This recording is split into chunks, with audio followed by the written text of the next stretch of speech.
শেখ মুজিবকে আপনি ভাস্কর্যের মধ্যে জুতা দিয়ে বাড়ি দিলেন, তার ভাস্কর্যে প্রস্রাব করলেন, শেখ মুজিবুর রহমানের ভাস্কর্যে। আপনার বিবেকের মধ্যে কুকুরে প্রস্রাব করছে, আপনি মিয়া শেখ মুজিবের একটা ফসমের যোগ্যতা অর্জন করতে পেরেছেন? আপনার মতো 1000 ছাগলের বাচ্চা শেখ মুজিবের একটা স্যান্ডেলকে মানে হাতে নেওয়ার যোগ্যতা রাখে না, আর আপনি এসে শেখ মুজিবের ভাস্কর্যের জুতা দিয়ে ফিরাচ্ছেন। আর আপনাকে আমার নেতা বলতে হবে, আপনাকে মহানায়ক বলতে হবে?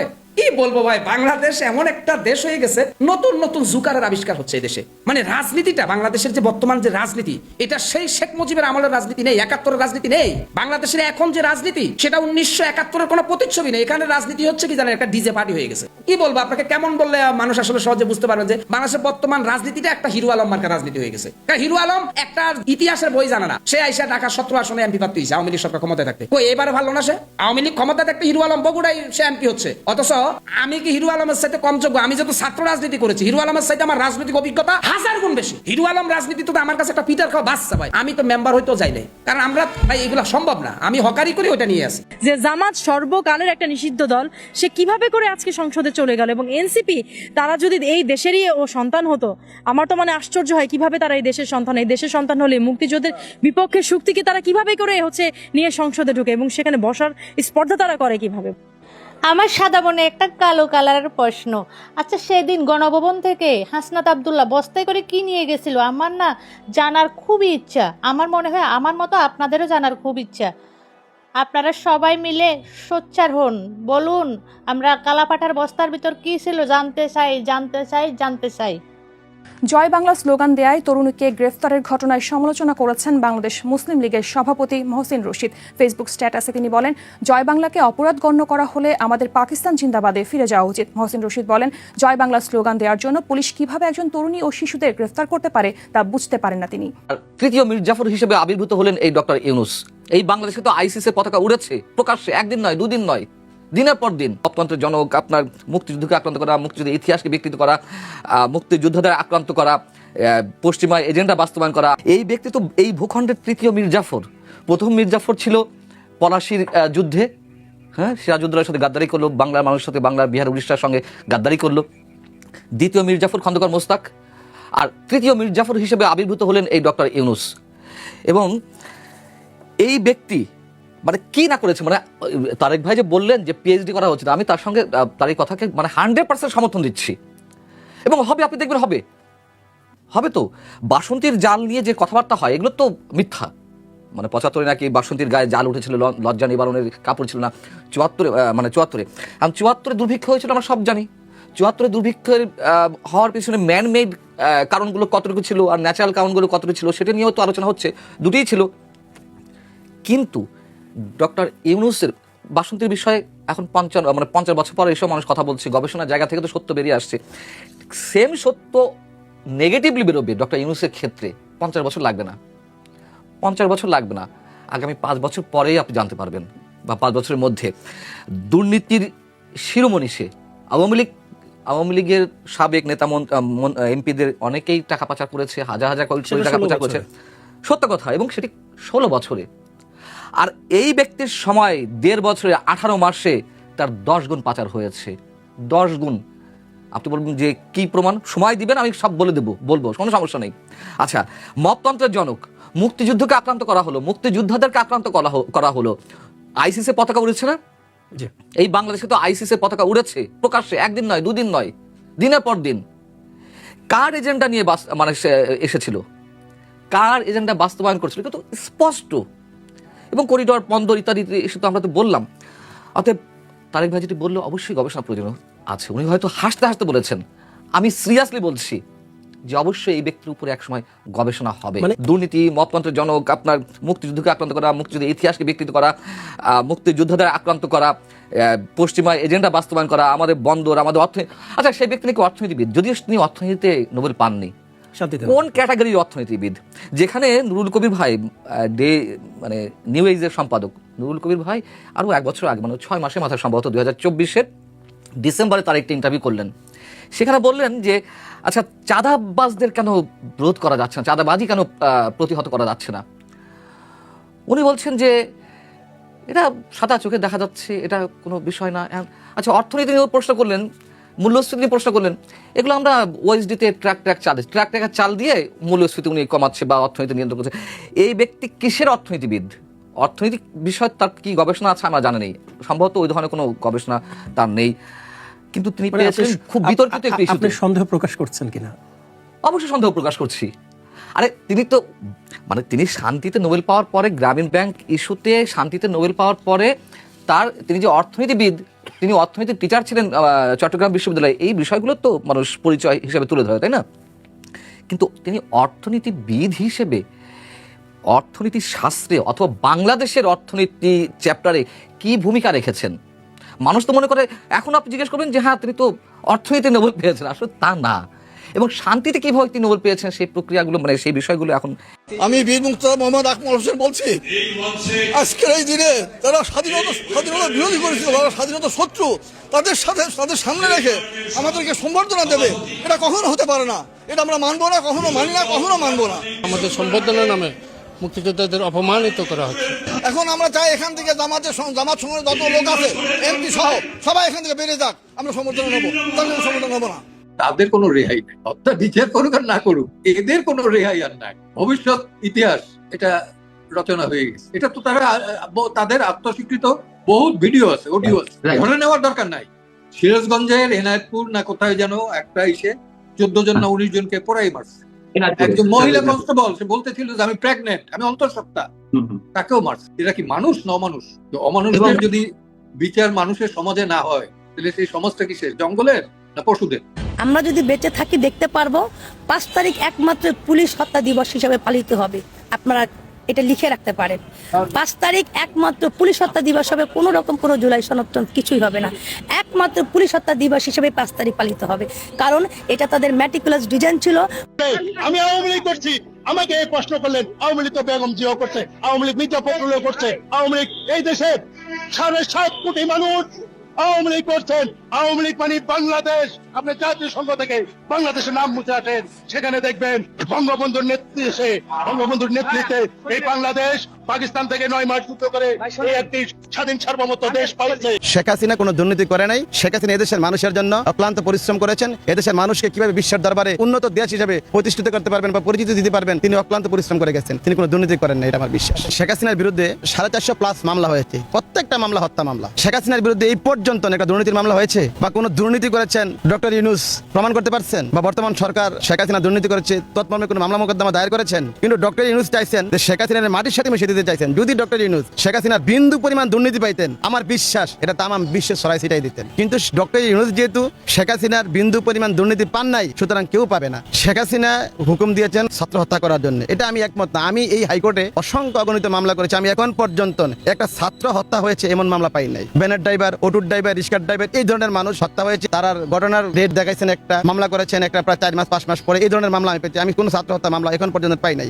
যদিও ছাত্র হত্যা হইতে পারে, কিন্তু আমার কথা হইল যেহেতু ছাত্ররা একটা দাবি নিয়ে মাঠে নামছেন, কি দাবি? যে কোটা বাতিল করতে হবে, কোটা পাতা বাতিল করতে হবে। কোটা পাতা বাতিল করে দিয়েছেন, তারপরে আপনার ছেলে বা আমার ছেলে কেন রাস্তায় নামতে হবে শেখ হাসিনাকে হটানোর জন্য? আর ঠিক আছে হটাইছেন, ভালো করছেন, এখন আপনারা আবার এই দেশকে সংস্কার করবেন, সুন্দরভাবে সাজাইবেন, এই কারণে হটাইছেন। কিন্তু আপনারা যারা শেখ হাসিনাকে হটাইলেন, তারাই তো দেখতেছি আবার এই দেশের উপদেষ্টা হন, এমপি হন, মন্ত্রী হন। তো আপনাদের ভিতরে কি ছিল? আপনাদের চিন্তাটা কি ছিল? আপনাদের চিন্তাই ছিল নিজের আখের গোছানো, অন্যের না। এদেশের সংস্কার যারা বলতেছেন, মানুষকে আপনারা বল বোঝাইছেন। যারা এই কথাগুলো বলছে যে ছাত্র হত্যা করেছে, এই করতে সেই করতে, মানুষকে বল বোঝায় এই ছাত্রদেরকে রাস্তা নামায় আয় না, এই লেখাপড়াটা ধ্বংস করে দিচ্ছে। এটা আসলে কোনো গণতান্ত্রিক আন্দোলন ছিল না, এটা একটা প্ল্যান ছিল, এটা আপনার প্রি প্ল্যান ছিল। ডক্টর ইউনূস একটা মাস্টার প্ল্যান ছিল। যদি মাস্টার প্ল্যান নাই থাকে, প্রি প্ল্যান নাই হয়, ডক্টর ইউনূসকে কেন এই দেশের প্রধান উপদেষ্টা বানাইতে হবে? আচ্ছা আপনি বলেন যে ডক্টর ইউনূস এই দেশের জন্য কি করেছেন, কি শান্তি করেছেন? যদি এই দেশের 100% মানুষের 90% মানুষ বা 10% মানুষ বলতে পারবে না যে ডক্টর ইউনূস এই দেশের জন্য কি করেছেন, কি শান্তি করেছেন, যার জন্য তিনি নোবেল পেয়েছেন। ডক্টর ইউনূস যদি এই দেশের শান্তি করতো, ডক্টর ইউনূস যদি এই দেশের জন্য কিছু করতো, তাকে প্রধান উপদেষ্টা বানানো যাইতো। কিন্তু এটা প্রি প্ল্যান করে হয়েছে। এরপর দেখেন ছাত্ররা এখানে আসছে, উপদেষ্টা হয়েছে, এমপি হয়, মন্ত্রী হয়। 5 আগস্টের আগের তাদের পোশাকগুলো দেখেন আর এখনের পোশাক দেখেন। তো তারা কি এই দেশের ছাত্রদের ভবিষ্যৎ উন্নয়ন করার জন্য আসছে, না তাদের আখের গোছানোর জন্য আসছে? এই দেশকে সংস্কার করার জন্য আসছে, না তাদের আখের গোছানোর জন্য আসছে? তারা বলতেছে দেশ সংস্কার, দেশ সংস্কার। আচ্ছা আপনি বলেন তো দেখি এই 3 বছরে এই দেশের কি সংস্কার হয়েছে? এই দেশের কি সংস্কার হয়েছে? আমার একটা প্রশ্ন উত্তর দেন যে এই সংস্কারটা হয়েছে, তারা এই সংস্কার করতে পারছেন? শেখ হাসিনার উন্নয়নের কাছে আমরা ঋণী হয়ে গেছি। শেখ হাসিনা আমার আত্মীয় না, বুঝছেন? শেখ হাসিনা সারা বাংলাদেশে যেই কাজ করছে, বিশেষ করে আমার অঞ্চলে আমার দেশে যেই কাজ করছে, এটার জন্য আমি আমার এলাকাবাসী ওনার কাছে চিরঋণী। আমি শেখ হাসিনার পক্ষে কথা কওয়া এক হিসেবে ফরজ সহজ কাজ হয়ে দাঁড়াইছে কিলিগা বিশাল বড় এক নদী ভাঙ্গা যাইতো, এখন ওটা বলক দিছে বানছে। এখন আমার এলাকার জমিনের দাম হচ্ছে স্বর্ণের মতো, বুঝছেন? এখন আমার পুরো একটা এলাকা সেব নাই, হাসিনার কাছে কি ঋণী না। এখন আন্নাকে ধরেন কিছু লোকের পছন্দ না হাসিনারে, কিন্তু আমরা উপকৃত হয়েছি, আমাকে তো পছন্দ করার করতে হবে। এখন আমরা দায়বদ্ধ আছি, ওই দায়বদ্ধ থেকে কিছু করতে আছি, এর বাইরে আর বিশ্বাস করেন কিছু না। এটা একটা লোক দিয়ে যদি আপনি হুকারেন, তার কথা যদি না করেন, তার মধ্যে মনুষ্যত্ব থাকে না, ওইটা শুধু পালন করতে আছি। এই সরকারের আমলে আমলিকের হয়ে কথাগুলো 14 বছর জেল দিব, 14 বছর না 28 বছর দিলে আমার সমস্যা না। আমি মনে করি আমি আমার দায়িত্ব পালন করি, সরকার তার দায়িত্ব পালন করবো, আমার সমস্যা না। এখন আর কারো কথা শুনবে না, এখন শুধু আন্দোলনের সময় কিভাবে এই শেখ হাসিনার এই দেশ থেকে আনা যায়, ইন্ডিয়া থেকে আনা যায়। এখন এই যে দেন, তাহলে আবু সাহেদ এটা কি গুনাহ হইব না? তাই যারা শিবিরেরা মুনাফিক না? অবশ্যই মুনাফিক। নাইলে আবু সাহেদের মূর্তি কেন আমাদের এই দেশে থাকবো? বঙ্গবন্ধুর ভাষণ ভাঙ্গা ভালাইলো, কেন ভাঙলো? আমরা এই জাতির কাছে কৈফিয়ত চাই। দেশের একমাত্র কাজ করছে শেখ হাসিনার এরশাদ, ম্যাচ করে সেটাই যে করছে, পর্যায় শুধু করছে। তাকে তাড়ালেন কেন আপনারা? আমরা তাড়াচ্ছি, এরা তো মনে কোরআন আন্দোলনে এরা লাগে দিয়ে এরা তাড়াইছে। আমার মতো লোক, আমি তো বলছি শেখ হাসিনা আল্লাহ বাঁচাও, কেন জানেন? একদিন মাঝে ভুল ভাঙবে।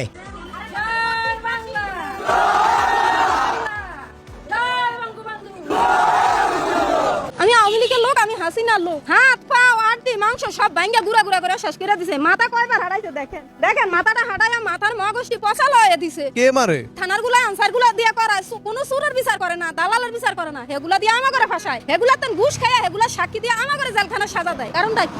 আমরা চোখে চোখ রেখে বলে দিতে পারবো, 72-এর সংবিধান ওর বাপেরা বানায়নি, 72-এর সংবিধান বানাইছে মুক্তিযোদ্ধারা। ওইটা যদি বাংলাদেশ থেকে মুছে দিতে চাও, তাহলে তোমাদের অস্তিত্ব বাংলাদেশের মাটিতে খুঁজে পাওয়া যাবে না। তারা ইনকিলাব জিন্দাবাদ বলে, তারা কোথাও বাংলাদেশ জিন্দাবাদ বলে না কেন? তারা বাংলাদেশের জয়ধ্বনিটা কি সেটা বলে না কেন? তাদের নিশ্চয়ই একটা জয়ধ্বনি আছে। আওয়ামী লীগ বলে জয় বাংলা, বিএনপি বলে বাংলাদেশ জিন্দাবাদ। তোমরা কি বলো? উপযুক্ত জায়গায় অনুপযুক্ত ব্যক্তি চলে গেলে যা হয় আমরা সেটা দেখতে পেরেছি। জুলাই আগস্ট বিক্রি করে অনেক ফকির নির্বুত গরিবতী হয়ে গেছে, সাধারণ মানুষের মাথায় কাঁঠাল ভেঙে এরা করেছে। এই আন্দোলনে ঢাকা বিশ্ববিদ্যালয়ের একজন শিক্ষার্থী মারা যায়নি, অর্থাৎ ঢাকা বিশ্ববিদ্যালয় থেকে কিন্তু আন্দোলন সৃষ্টি হয়েছে। এই নুসির একটা পলিটিক্স ডিজাইন দিয়ে সাধারণ মানুষের বোকা বানানো হয়েছে, হয়ে মানুষের ঢাল হিসেবে ব্যবহার করা হয়েছে। আমি মনে করি এটা সন্ত্রাসী এবং জঙ্গলি হামলা, আর পাকিস্তান এবং আমেরিকার পুরো একটা চক্রান্ত করে এটা পুরো একটা পলিটিক্স ডিজাইন করে এগুলো করেছে। তাছাড়া এতে সরকারের কোনো ই নেই। আমি মনে করি এই দেশের মানুষের নিরাপত্তার ক্ষেত্রে, তাদের জানমাল রক্ষা করার ক্ষেত্রে, এবং তাকে আনবে, আবার আনার লেগে আন্দোলন সংগ্রাম করবে শেখ হাসিনাকে। কারণ শেখ হাসিনা দেশে যা করে দিয়ে গেছে এটা কেউ ভুলতে পারবে না। আমরা এখনকার প্রজন্ম আমরা দেখেছি, আগে আমাদের এলাকায় কারেন্ট ছিল না, রাস্তা ছিল না, কোনো বিদ্যুৎ সংযোগ ছিল না, মোবাইল ফোন ছিল না। শেখ হাসিনা একটা বার্তা দিল যে আমরা এই অ্যান্ড্রয়েড ফোন আমলিক সরকার দিয়েছে, তখন মানুষ অনলাইনে গুজব ছড়াই দিল, হ্যাঁ আমার বাপের টাকা দিয়ে আমি ফোন কিনেছি, শেখ হাসিনা কেন দিল? আর এখনো তো হুন্ডা কিনেছে বাপের টাকা দিয়ে, কেন সিরিয়ালে দাঁড়িয়ে থাকবে? পেট্রোল পাম্পে কেন সিরিয়ালে দাঁড়িয়ে থাকে? একই ডিসকাউন্ট আনতে যায়, ডিসকাউন্ট আনতে যায় না, টাকা দিয়ে আনতে যায়। তাহলে সরকার থেকে তো এগুলো দিয়েছে আমাদের হাতে, এগুলো আমাদের হাতের মধ্যে কে পৌঁছে দিয়েছে? এগুলো সব আমলিক সরকারের অবদান। তাই দেশের মানুষের নিরাপত্তার ক্ষেত্রে, দেশের উন্নয়নের ক্ষেত্রে শেখ হাসিনাকে দেশের মানুষই আবার আনবে। অল্প দিনের ভিতরে এইভাবে দেশ চলতে পারে না। আওয়ামী লীগ বাংলাদেশের একমাত্র দল, এই দেশ প্রতিষ্ঠিত করেছে আওয়ামী লীগ, এই দেশ স্বাধীন করেছে আওয়ামী লীগ, এই দেশের ওয়ারিশ আওয়ামী লীগ, এই দেশের হকদার আওয়ামী লীগ। আওয়ামী লীগ ছাড়া কখনোই বাংলাদেশ স্বাভাবিক সঠিকভাবে পরিচালনা হতে পারে না। তাই আমরা চাই আওয়ামী লীগ সরকার আবার আসুক, ফিরে আসুক। আমরা প্রয়োজনে আবার আন্দোলনের জন্য আমরা মাঠে নামবো। আমরা দেখি আরো কিছুদিন দেখি, এরা যদি সঠিকভাবে দেশ পরিচালনা করতে না পারে, বাধ্যগত আমরা আওয়ামী লীগের জন্য আমরা বুকের রক্ত রাজপথে দিব এবং আন্দোলনে মাঠে নামবো। আমরা থাকবো আওয়ামী লীগের পাশে, আজীবন থাকবো। শেখ হাসিনার বাসে আগত যে পালায় গেল গা, এরপরে আস্তে আস্তে চোর ভর্তাছে এই দেশে। রাতে 3টা বাজে রিক্সা চালায় পকেটে 700 টাকা 800 টাকা যা পাইছি তাই আলহামদুলিল্লাহ ঘরে নিয়ে বপুলাবেন নিয়ে খাইছি। এখন দেখা গেছে মনে করেন রাতে 10টা বাজে গেল ঘর করে কুনসুমকে খাড়া করে লাইলো, কুনসুমকে থাবা দিয়া পকেটের টাকাটা লয়ে গেল, বউ বাচ্চা নিয়ে যে চলমু সেই টাকাটা কুনসুম লয়ে গেল। সবসময় আতঙ্কে থাকি, এটা দিন কন আর রাইট কন। ওই সময় মনে করেন কষ্ট হইলো, ওই 500-700 দিয়ে ডাইল ভাত বপুলাবেন নিয়ে খাইতে পারছি আওয়ামী লীগের সময়। এখন বিএনপির সময় এটা খাইতে পারতাছি না। এখন যা সঞ্চয় করতেছি দেখা গেছে সবসময় আতঙ্ক থাকি, এই নিচরে ধরলো, এই নিয়ে ছিনতাইবাজি ধরলো, এই নিয়ে আমার এই 500 টাকা লয়ে গেল, সবসময় আতঙ্কে থাকি। গরিব মানুষের ভিতরে এখন ভয় কাজ করতেছে, কখন কে হামলাটা করলো। আপনার সাথে কি আমি একটা রাব ব্যবহার করতে পারবো? আপনি যদি আমার একটা শর্ত না দেন, আপনার পক্ষে সবাই কথা বলবো, কিন্তু আমি যে দিন মজুরি, আমার পক্ষে কেউ কথা বলবো না। এই জামাত এখন রাস্তাঘাট বন্ধ করে আন্দোলন করার অধিকার ওদের কে দিয়েছে? ওরা 1971 সালের রাজাকার। এই জামাত শিবির তখন পাকিস্তানের দালাল আসলো, এখনো তারা পাকিস্তানের দালাল। তারা তারেক রহমানের মেয়ের বিষয় উল্টা পাল্টা কথা বলে। আরে জামাতের আমির শফিকুর রহমান, তোমাকে তো আগে কোনোদিন চিনি নাই, তোমাকে দেখি নাই, শুনেছি তুমি নাকি অনেক শিক্ষিত। আরে তোমার দলের লোক সব মূর্খর প্রমাণ করেছে। রাষ্ট্রপতি, শহীদ রাষ্ট্রপতি জিয়াউর রহমানের নাতি নিয়ে উল্টা পাল্টা কথা বলে। আরে তাদের মুখে লাগাম নাই, তারা বহু কিছু বলতে পারে। আমি জামাত টামাত ভয় পাই না। আমার সৃষ্টি করছে আল্লাহ, মৃত্যুর মালিক আল্লাহ, রাখার মালিক আল্লাহ। এই রাজাকার ভয় পাই না, এটা স্বাধীন দেশ। এই স্বাধীন দেশে কোনো রাজাকারের ঐতিহ্য থাকবে না। যে মুক্তিযুদ্ধের ভাগ কেন সবাই চায়? কারণ সবাই এখন বুঝতে পারছে যে গৌরব করার মতো তাদের কাছে কিছু নাই। যখন পাকিস্তান হয়েছিল তখন জামাত ইসলাম পাকিস্তানের বিরোধিতা করেছিল। ফলে এই রাষ্ট্র তৈরি করার তো তাদের কোনো ভূমিকা নেই।